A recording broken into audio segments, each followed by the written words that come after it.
আন্তর্জাতিক অপরাধ ট্রাইব্যুনালে বৈষম্য বিরোধী ছাত্র আন্দোলন চলাকালে সংঘটিত গণহত্যার অভিযোগের প্রাথমিক তদন্ত কাজ শুরু করেছে রাষ্ট্রপক্ষের প্রসিকিউশন দল। ইতোমধ্যে মানবতা বিরোধী অপরাধের বিভিন্ন অভিযোগ ট্রাইব্যুনালে তদন্ত সংস্থায় জমা পড়েছে। ট্রাইব্যুনালে বিচারপতি নিয়োগ দেওয়ার পরপরই বিচার কার্যক্রম শুরু হবে বলে জানিয়েছেন chief prosecutor advocate Tajul Islam. Report Khalida হাসানের। ক্ষমতা টিকিয়ে রাখতে ছাত্র জনতার ঐতিহাসিক গণ অভ্যুত্থান প্রতিরোধে ব্যাপক দমনপীড়নের কৌশল নেয় তৎকালীন ফ্যাসিস্ট শেখ হাসিনা সরকার।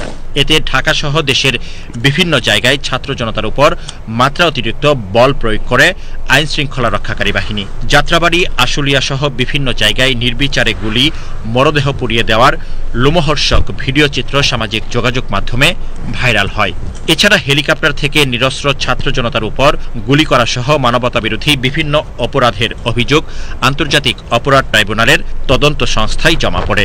ইতিমধ্যে অ্যাডভোকেট তাজুল ইসলামকে প্রধান করে 5 সদস্যের প্রসিকিউশন টিম গঠন করেছে অন্তর্বর্তী সরকার।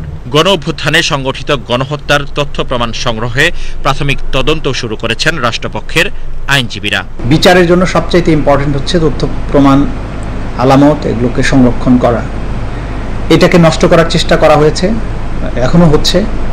দ্রুততম সময়ের মধ্যে এই তথ্য প্রমাণগুলো আমাদের হাতে নিয়ে আসার জন্য আমরা কার্যক্রম শুরু করেছি। বিশেষ করে হসপিটালগুলোতে আমরা যাচ্ছি একের পর এক, সেখানে গিয়ে আহত, নিহত এদের তথ্য, চিকিৎসা সংক্রান্ত তথ্য, কিভাবে তাদের মৃত্যু হয়েছে সেই জিনিসগুলো আমরা বের করার চেষ্টা করছি। এর বাইরে আমরা বিভিন্ন বাহিনীর, বিভিন্ন সংস্থা যেগুলো বিশেষ করে পুলিশ, আনসার বাহিনীর কাছে, র্যাবের কাছে এবং বিজিবির কাছে আমরা এগুলো চিঠি পাঠিয়েছি।